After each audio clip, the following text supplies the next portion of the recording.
नमस्कार। आज हम बेंथम के कानून, न्याय और दंड संबंधी विचारों पर चर्चा करेंगे। सबसे पहले हम देखते हैं इनका कानून संबंधी विचार, थ्योरी ऑफ लॉ। बेंथम के अनुसार राज्य एक विधि निर्माता निकाय है, अतः जनता के साथ इसका संबंध कानून द्वारा स्थापित हो सकता है।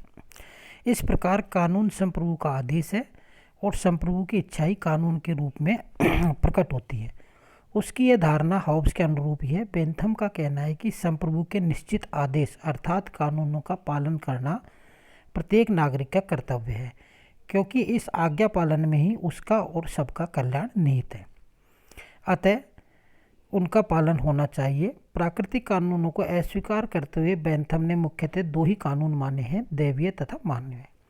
दैवीय कानून या तो रहस्यमय है या ज्ञानातीत है, उसका स्वरूप भी निश्चित नहीं है। अतः मानवीय कानूनों का निश्चित रूप राज्य के लिए आवश्यक है।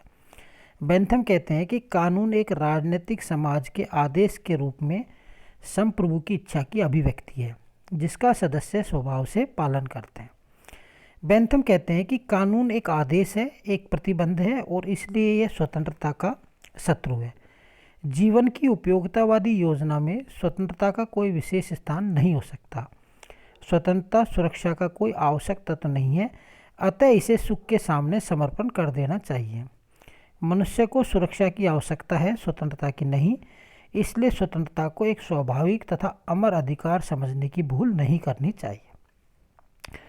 बेंथम ने विधि निर्माण के लिए अपने उपयोगितावादी सिद्धांत को प्रयोग करने की राय दी है। प्रत्येक लोगों को विधि को सर्वाधिक लोगों के सर्वाधिक कल्याण के उद्देश्य से ही बनाना चाहिए। सेबाइन कहते हैं कि बेंथम का विश्वास था कि अधिकतम सुख का सिद्धांत एक कुशल विधायक के हाथ में एक प्रकार का सार्वभौमिक साधन प्रदान करता है। इसके द्वारा वह विवेक तथा विधि के हाथों सुख के वस्त्र बनवा सकता है। बेंथम कहते हैं कि उपयोगिता तीन प्रकार से सिद्ध होती है विधियों के द्वारा। पहला, वह राज्य के प्रत्येक नागरिक को सुरक्षा प्रदान करती है या नहीं। दूसरा, उसमें लोगों की आवश्यकता की वस्तुएं यथेष्ट मात्रा में उपलब्ध होने लगती हैं या नहीं। और तीसरा, प्रत्येक नागरिक एक दूसरे के साथ समानता का अनुभव करता है या नहीं। विधि अपने स्थायित्व और अपनी समाजव्यापी मान्यता से नागरिकों को सुख प्रदान करती है। किसी विधि की उपयोगिता को जांच करने के लिए भी यह ध्यान में रखना चाहिए कि पहला, जिस बुराई को दूर करने के लिए विधि निर्माण होता है वह वास्तव में बुराई है। दूसरा, यदि एक बुराई को रोकने के लिए दूसरा साधन अपनाना ही पड़े तो साधन की बुराई अपेक्षाकृत कम होनी चाहिए। बेंथम कहते हैं कि व्यक्ति की स्वच्छंदता में कमी होती है, जिससे उसे दुख होना स्वाभाविक होता है। इस दृष्टि से प्रत्येक विधि एक बुराई है। चूँकि इस असुविधा में भी लोगों की भलाई निहित है, तो एक बड़ी बुराई इससे दूर हो सकती है। बेंथम ने यथाभाव या हस्तक्षेप लेजर फेयर की नीति अपनाकर मुक्त व्यापार व स्वच्छंद प्रतियोगिता का समर्थन किया है। बेंथम का मानना है कि विधि निर्माण में निम्नलिखित चार बातों पर विशेष रूप से ध्यान देना चाहिए। पहला है आजीविका, सब्सिस्टेंस। दूसरा है प्रचुरता। तीसरा है समानता और चौथा है सुरक्षा। विधि कार्यों को इनके संदर्भ में ही देखना चाहिए, अर्थात अधिकाधिक लोगों के हित में इन बातों का ध्यान रखते हुए ही विधि निर्माण करना चाहिए। बेंथम स्वतंत्रता को सुरक्षा में ही निहित मानता है। इन चारों बातों में से संघर्ष की अवस्था में वह यह निर्णय करना विधायक का काम है कि प्रधानता किसे दी जाए। बेंथम ने इंग्लैंड के तत्कालीन कानूनों की आलोचना कर उन्हें नया रूप देने का प्रयास किया और बेंथम ने कानूनों का वर्गीकरण मुख्यतः इन चार प्रकारों में किया है। पहला है अंतर्राष्ट्रीय कानून, दूसरा है संवैधानिक कानून, तीसरा है नागरिक कानून और चौथा है फौजदारी कानून। उसने कानून के सुधार आंदोलन का तीर कर श्रेष्ठ कानून के अग्राह्य की 6 लक्ष्य बताए हैं। पहला है कानून जनता की आशा आकांक्षा या विवेक बुद्धि के विपरीत नहीं होना चाहिए, क्योंकि ऐसे कानूनों के प्रचलन से सामाजिक संतुलन बिगड़कर विद्रोह की मानसिक पृष्ठभूमि तैयार होती है। दूसरा, कानूनों से जनता का ज्ञान होना चाहिए। इसके लिए प्रचार उपक्रम, जनमत निर्माण आदि उपयोग में लेने चाहिए। तीसरा है कानूनों में विरोधाभास नहीं होना चाहिए और उपयोगिता का लक्ष्य कायम रहना चाहिए। चौथा है कानून निर्माण सरल, स्पष्ट व सुबोध भाषा अथवा भाषाओं में होना चाहिए। पांचवा है कानूनों को व्यवहारिक होना चाहिए तथा छठा है कानूनों का पूर्ण रीति से पालन होना चाहिए और कानून भंग के लिए आवश्यक दंड की व्यवस्था भी होनी चाहिए, क्योंकि कानून भंग करके बच निकलना समाज में अराजकता का प्रथम चरण माना जाता है। दूसरा हम देखते हैं बेंथम की न्याय व्यवस्था, एडमिनिस्ट्रेशन ऑफ जस्टिस। बेंथम ने न्याय व्यवस्था में महान सुधार किए। उसने न्याय के प्रतिपादन और दलित वर्ग के लोगों को सुख देने की तीव्र अभिलाषा थी। उन्होंने तत्कालीन ब्रिटिश न्याय व्यवस्था की तीव्र आलोचना करते हुए यह अपेक्षा की कि न्याय प्रशासन निरर्थक विधियों को नष्ट कर दे, अव्यावहारिक विधियों का त्याग कर दे एवं से सुव्यवस्थित रूप से सरल, सुबोध तथा स्पष्ट शब्दों में विधि की व्याख्या करे। बेंथम ने अपने देश की विधियों का अध्ययन जनसाधारण के दृष्टिकोण से किया। सेबाइन कहते हैं कि सभी अवस्थाओं में विधान की उपयोगिता परखने का आधार यह है कि वह किस सीमा तक उपयोगी होती है। बेंथम के मत से संपत्ति की सुरक्षा अधिकतम सुख प्राप्त करने की प्रधान शर्त है, लेकिन उसका विचार है कि यह एक अत्यधिक अनुदार सिद्धांत है। इसका अभिप्राय यह है कि संपत्ति के वितरण की कानून द्वारा रक्षा हो। उसकी यह दृढ़ नीति की विधि द्वारा इस बात का प्रयास होना चाहिए कि जिस संपत्ति का समान वितरण हो तथा कम से कम मनमानी असमानताओं का निर्माण हो। ब्रिटिश न्याय पद्धति की आलोचना करते हुए बेंथम कहते हैं कि ब्रिटेन में न्याय बेचा जाता है और वह व्यक्ति जो इसका दाम नहीं चुका पाता है न्याय से वंचित रह जाता है। बेंथम कहते हैं कि बड़ा क्षोभ होता है कि तत्कालीन ब्रिटिश प्रशासन में न्यायाधीशों से साक्षात्कार का कोई साधन नहीं था।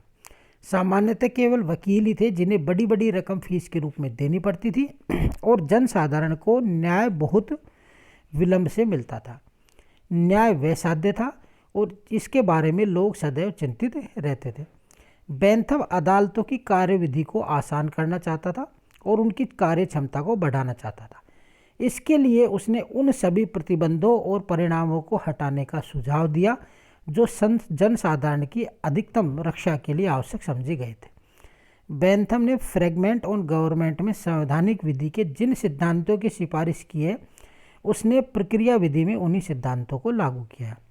उसने कहा कि साक्ष्य की ग्राह्यता से संबंधित विधिक औपचारिकता और कृत्रिम नियम इस विश्वास पर आधारित है विधि निकृष्ट है और शासन आतंकपूर्ण है।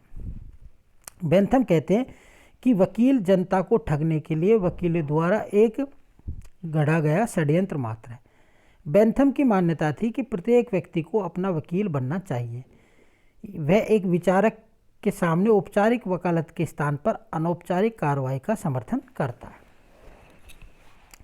बेंथम अदालतों के संगठन के बारे में कहते हैं कि न्यायाधीशों और अदालतों के अन्य अधिकारियों को वेतन के स्थान पर फीसें दी जाए। बेंथम को यह पसंद नहीं था कि अदालतों के क्षेत्राधिकार एक दूसरे का अतिक्रमण करें।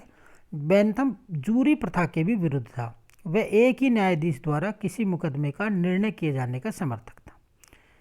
डेविडसन कहते हैं कि बेंथम न्यायालयों के सारे पदों पर एक नया उत्तरदायित्व सौंपने का समर्थक था और इस विषय में वह ट्रिब्यूनल की अपेक्षा एक ही न्यायाधीश रखने के पक्ष में था।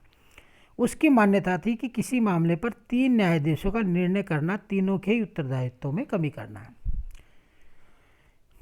बेंथम कहते हैं कि लोग निष्क्रिय और अशक्ति जाति के हैं जो ये अपमानों को सहन कर लेते हैं तथा किसी भी बात पर झुक जाते हैं। इनकी बुद्धि न्याय और अन्याय के भेद को समझने में असमर्थ और उदासीन रहती है। ये लोग बुद्धिशून्य, अल्पदृष्टि, दुराग्रही और आलसी हैं। ये झूठे भय से कांप जाने वाले हैं, विवेक एवं सार्वजनिक उपयोगिता की आवाज़ के प्रति बहरे हैं। बेंथम के विधि सिद्धांत के विश्लेषणात्मक न्यायशास्त्र का दृष्टिकोण स्थापित किया और 19वीं शताब्दी में अंग्रेज और अमेरिकी विधिवेत्ता इस विधि से परिचित थे। बेंथम के विचार उसके जीवन काल में समुचित आदर नहीं पा सके, किंतु उसके द्वारा प्रतिपादित लगभग सभी सुधार कालांतर में अपना लिए गए। बेंथम के न्यायशास्त्र के आधार पर इंग्लैंड की न्याय व्यवस्था में आमूल सुधार हुआ और 19वीं शताब्दी में उसे पूर्ण रूप से संशोधित कर आधुनिक रूप दिया गया। यद्यपि उसके विचारों को एक साथ ही व्यवस्थित रूप देकर कार्य रूप में परिणत नहीं किया गया और उसके विचार विशेषकर अंग्रेजी विधि को संहिताबद्ध करने संबंधी विचार कभी स्वीकार नहीं हुए। किंतु इंग्लैंड में एक के बाद एक अधिनियम का निर्माण कर विधि और अदालत का पूर्ण सुधार किया गया और अधिकांश व्यवस्थाओं में बेंथम द्वारा निर्दिष्ट मार्ग अपनाया गया। सर हेनरी मैन कहते हैं कि बेंथम के समय में आधुनिक काल तक विधि व्यवस्था में जितने भी सुधार हुए उनमें से मुझे एक भी ऐसा नहीं लगता जिसकी प्रेरणा बेंथम से प्राप्त नहीं हुई हो। सेबाइन कहते हैं कि बेंथम का न्यायशास्त्र विषयक कार्य का सबसे महान कार्य था और यह 19वीं शताब्दी की सबसे महत्वपूर्ण बौद्धिक उपलब्धियों में से एक था। उसने न्यायशास्त्र की सभी शाखाओं में प्राधिक पद्धति के अध्ययन पर स्वाभाविक पद्धति को प्रतिष्ठित करने का प्रयास किया। बेंथम के कानून संबंधी विचारों से स्पष्ट है कि वह राज्य की प्रभुसत्ता का पक्षधर है। वह संप्रभुता को निरपेक्ष व असीमित मानता है। उसकी दृष्टि में संप्रभुता का प्रत्येक कार्य वैध है। राज्य अपने प्रभुत्व से ही व्यक्ति के अधिकतम संख्या के अधिकतम हित में कार्य करने के लिए दंडित अथवा पुरस्कृत करता है। संप्रभुता के संबंध में बेंथम ने अद्वितीय अद्भुत सर्वोत्तम ज्ञान का उल्लेख नहीं किया, क्योंकि राज्य की अनन्य शक्ति या उच्चतम सत्ता में उसका विश्वास नहीं था। वह राज्य की विधि निर्माण संबंधी क्षमता को संप्रभु मानता है, किंतु उसे भी उपयोगिता की कसौटी पर कसता है। उसकी दृष्टि में अनुचित की राज्य की संप्रभुता पर कोई सीमा नहीं लग सकती। लोकमत अथवा जनमत प्रभुसत्ता की मर्यादा है और राज्य की प्रभुसत्ता पर जिस सीमा की कल्पना की जा सकती है वह प्रजा द्वारा सफल विरोध की संभावना है। बेंथम कहते हैं कि विशाल जनमत किसी विधि का विरोध करता है तो संप्रभुता का कर्तव्य है कि उसे कानून का रूप कदापि ना दे। तीसरा है बेंथम की दंड संबंधी व्यवस्था। बेंथम की मान्यता है कि अपराध की मात्रा के अनुसार दंड दिया जाना चाहिए। छोटे छोटे अपराधों के लिए ही गंभीर अथवा मृत्युदंड देने से अपराधों की संख्या कम नहीं होती बल्कि बढ़ जाती है। न्याय का उद्देश्य या दंड का उद्देश्य व्यक्ति में सुधार लाना होना चाहिए ताकि समाज सुधार हो सके। केवल बदला लेने की भावना से दंड नहीं दिए जाने चाहिए।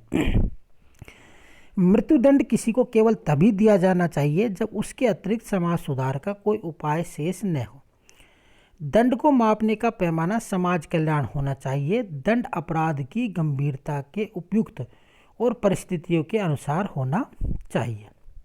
बेंथम ने कुछ मौलिक सिद्धांत प्रतिपादित किए जिसको दंड का निर्णय करते समय ध्यान में रखने चाहिए, जो निम्नानुसार।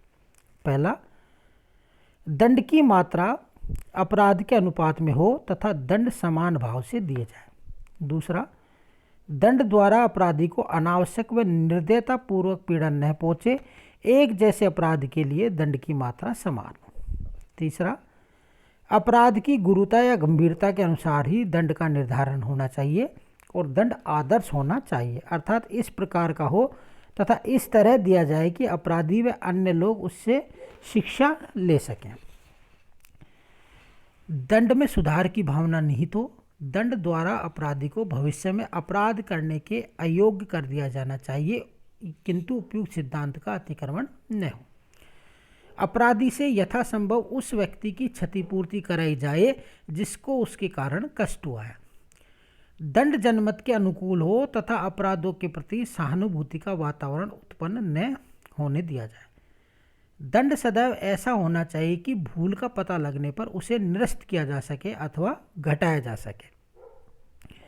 मृत्युदंड तभी दिया जाना चाहिए जब वह सामाजिक सुरक्षा की दृष्टि से पूर्णतः आवश्यक हो। बेंथम वास्तव में उपयोगिता के आधार पर दंडों के निर्धारण में पक्ष में था। उसके अनुसार सामान्य रूप से नियम यह होना चाहिए कि दंड की पीड़ा अपराध के लाभ से अधिक हो, लेकिन उसे अपराध की बुराई से थोड़ा ही ज़्यादा होना चाहिए। इंग्लैंड के तत्कालीन दंड संबंधी कानूनों के कटु आलोचक बेंथम की दंड व्यवस्था निवारक सिद्धांत तथा सुधारात्मक सिद्धांत का मिश्रण थी। दंड अवरोधक पक्ष पर अधिक बल देने के साथ ही बेंथम ने अपराधी के सुधार पर ध्यान देने की भी वकालत की। वो कहते हैं कि सभी प्रकार के दंड स्वयं में एक बुराई है। यदि उपयोगिता के हित में इनको उपयोग में लाया जाए तो यह तभी लाया जाए जब इसके द्वारा किसी बुराई का निराकरण होता हो। बेंथम की मान्यता थी कि व्यक्ति के जीवन में शासन का हस्तक्षेप कम से कम होना चाहिए, क्योंकि प्रत्येक व्यक्ति अपने भले बुरे को सबसे अधिक समझता है। वह उपयोगिता के आधार पर ही दंड और अपराध की विवेचना करता है। दंड का उद्देश्य चेतावनी और सुधार मात्र है। सेबाइन कहते हैं कि बेंथम सर सैमुअल रोमिली के भांति व्यवहार में उन बर्बर और प्रभावहीन दंडों को हटा देने के पक्ष में था जिन्होंने 19वीं शताब्दी के प्रारंभ में इंग्लैंड की दंड विधि को विकृत कर रखा था। ऐसा प्रतीत होता है कि बेंथम ने अपनी अन्य सुधार योजनाओं की तरह ही दंड विधान के अनुसार और सुधार में भी लोकहित की प्रेरणा से ही नहीं, प्रत्युत्तर व्यवस्था और कार्य क्षमता की प्रेरणा से भी प्रवृत्त हुआ था। यह मानना न्यायोचित होगा कि बेंथम ने अपने बहुत सा समय और धन लोगों के सुधार पर व्यय किया। बेंथम के व्यक्तित्व की प्रेरक शक्तियाँ ज्ञानोत्थित थी। उससे गरीबों की समस्याओं अथवा अपराधी बालकों के सुधार की अपेक्षा सामान्य जनता के हितों की अधिक चिंता थी। Thank you.